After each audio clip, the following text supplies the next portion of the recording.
தன்னம்பிக்கை. நம்மள சுத்தி நடக்கிற எல்லா இன்சிடென்ட்லயும் பார்த்தீங்கன்னா, சயின்ஸ் நிச்சயமா இருக்கும். அந்த சயின்ஸ நீங்க தெளிவா தெரிஞ்சுக்கிறது தான் நம்மளுடைய ஒய் வாட் ஹவ் சீரிஸ் உடைய ஸ்பெஷாலிட்டியே. இன்னைக்கும் நெறைய தகவல்கள் உங்களுக்காக காத்துட்டு இருக்கு. நிகழ்ச்சிக்குள்ள போலாம். நம்மளுடைய மூத்த பத்திரிகையாளர் திரு திருஞானம் அவர்கள் வந்திருக்காங்க. சார சந்திக்கலாம். வணக்கம் சார். வணக்கம் சுமையா. சார், பூமி தன்னுடைய அச்சில் சாய்ந்திருக்கு. அது சாய்ந்து இருக்கிறதால என்ன பயன்கள், என்னெல்லாம் நடக்கும்?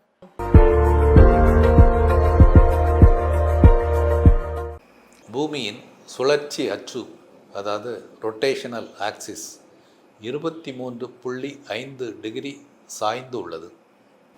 எக்லிப்டிக் பிளேன் அப்படின்னு சொல்லுவாங்க. சூரியனை சுற்றும் பாதையின் தளம் அதோடு ஒப்பிடுகையில் 23.5 டிகிரி பூமி சாய்ந்துள்ளது.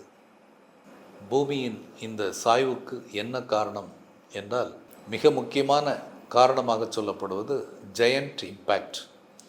அதாவது பூமி உருவான காலகட்டத்தில் 450 கோடி ஆண்டுகளுக்கு முன்பாக பூமியின் மீது செவ்வாய் போன்ற ஒரு பெரிய கிரகம் மோதியது. அதனால் ஏற்பட்ட விளைவுதான் இந்த சாய்வு என்று சொல்லப்படுது. இந்த மோதல் காரணமாக பூமி பெரிதும் சேதமடைந்தது. பூமியின் சில பகுதிகள் பூமியிலிருந்து தெறித்து சிதறின.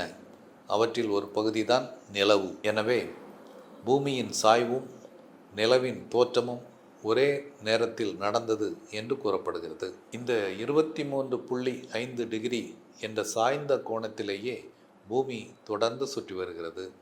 இந்த சாய்ந்த நிலையை தொடர்ந்து அதே நிலையில் வைத்திருக்க நிலவின் ஈர்ப்பு விசையும் ஒரு முக்கிய காரணம்.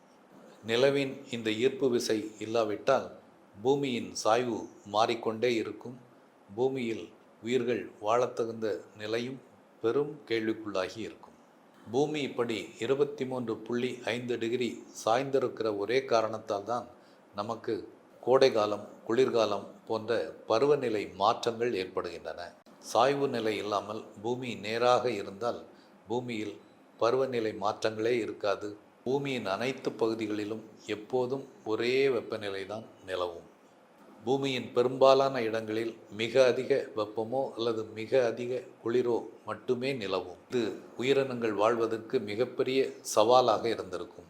எனவே ஜெயண்ட் இம்பேக்ட் எனப்படும் ஒரு மிகப்பெரிய கோளம் பூமியின் மீது மோதி உருவான இந்த 23.5 டிகிரி சாய்வு என்பது பூமியை வாழத்தகுந்த ஒரு கோளமாக மாற்றியிருக்கிறது. சார், பூமி அச்சில் சாய்ந்திருப்பதால என்ன மாதிரியான நன்மைகள் இருக்கு அப்படின்றத நாங்க தெரிஞ்சுக்கிட்டோம். சார், மீன்கள் பொதுவா நீந்தும். ஆனா அதுலயே வேகமா நீந்தக்கூடிய மீன் அப்படின்னு ஏதாவது இருக்கா?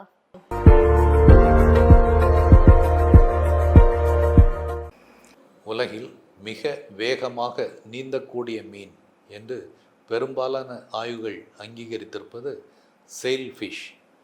செயில்ஃபிஷ் என்பது தமிழில் வேல் மீன் அல்லது மயில் மீன் என்று அழைக்கப்படுகிறது.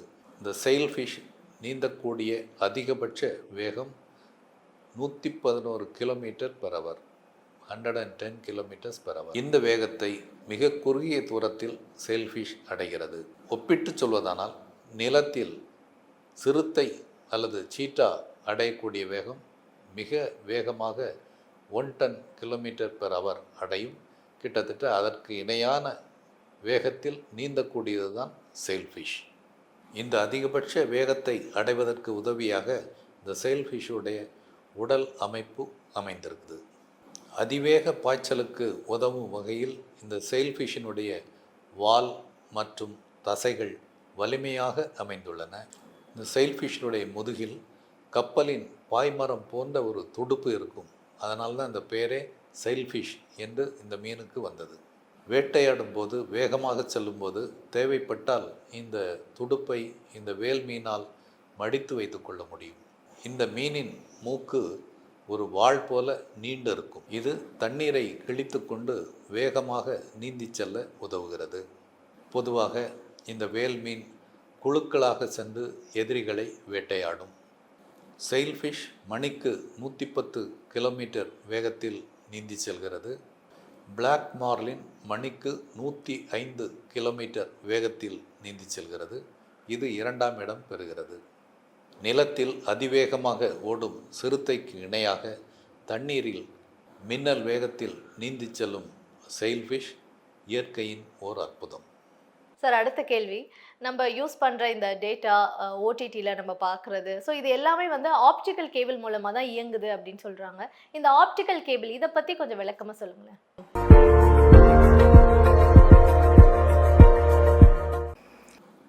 ஆப்டிக்கல் கேபிள் என்பது ஒளியை கொண்டு டேட்டாவை அனுப்பும் கேபிள் ஆகும். இதனை ஆப்டிக்கல் ஃபைபர் கேபிள் என்றும் ஃபைபர் ஆப்டிக் கேபிள் என்றும் சொல்கிறார்கள். நாம் பயன்படுத்தும் வேகமான இணையம், ஓடிடி, ஜூம், ஆன்லைன் கேமிங் எல்லாமே இந்த ஆப்டிக்கல் ஃபைபர் கேபிள் மூலமாகத்தான் நடக்கிறது. உலகம் முழுவதும் நிறுவப்பட்டுள்ள ஆப்டிக்கல் ஃபைபர் கேபிள் அதனுடைய மொத்த நீளம் என்று கணக்கிட்டால் கிட்டத்தட்ட 500 கோடி கிலோமீட்டருக்கும் அதிகம். அதாவது நம்முடைய பூமியிலிருந்து செவ்வாய் கிரகத்துக்கு சென்றுவிட்டு திரும்பி வரும் அளவுக்கு இந்த ஆப்டிக்கல் ஃபைபர் கேபிளுடைய நீளம் இருக்குது. ஆப்டிக்கல் ஃபைபர் கேபிள் எப்படி வேலை செய்யுது அப்படின்னு பார்க்கலாம். ஆப்டிக்கல் ஃபைபர் கேபிளின் உள்ளே மனித ரோமத்தை விட மிக மெல்லியதான கண்ணாடி இழைகள் இருக்கும். எலக்ட்ரிக்கல் சிக்னல்ஸாக உள்ள டேட்டா முழுவதும் ஒளியாக மாற்றப்பட்டு இந்த ஆப்டிக்கல் ஃபைபர் கேபிளுக்குள் அனுப்பப்படுகிறது. இந்த ஒளியானது கண்ணாடியின் உட்புற சுவர்களில் பட்டு தெரித்து சிதறிவிடாமல் நீண்ட தூரம் அப்படியே பயணிக்கிறது. இதனால்தான் மிக நீண்ட தொலைவுக்கு தகவல்களை சிதைவில்லாமல் அனுப்ப முடிகிறது. உலக நாடுகளுக்கிடையே கடலுக்கடியில் பல்லாயிரம் கிலோமீட்டர் நீளத்துக்கு இந்த ஆப்டிக்கல் கேபிள்கள் பதிக்கப்பட்டுள்ளன. நாம் ஒரு நாட்டிலிருந்து இன்னொரு நாட்டில் உள்ளவரோடு நாம் பேசும் ஃபோன் கால்கள் உள்ளிட்ட அனைத்து தகவல்களும் இந்த ஆப்டிக்கல் கேபிள்கள் மூலமாகவே பயணிக்கின்றன. கேபிள் டிவி மூலமாக மிக துல்லியமான படங்களை நாம் பார்ப்பதற்கும் இந்த ஆப்டிக்கல் கேபிள்கள் உதவுகின்றன. இந்த ஆப்டிக்கல் கேபிள் இதனுடைய மிக முக்கியமான நன்மைகள்னு பார்த்தா ஒளியின் வேகத்தில் தகவல்களை கொண்டு செல்கிறது. அதாவது ஒரு செகண்டுக்கு 3 லட்சம் கிலோமீட்டர் ஸ்பீடு.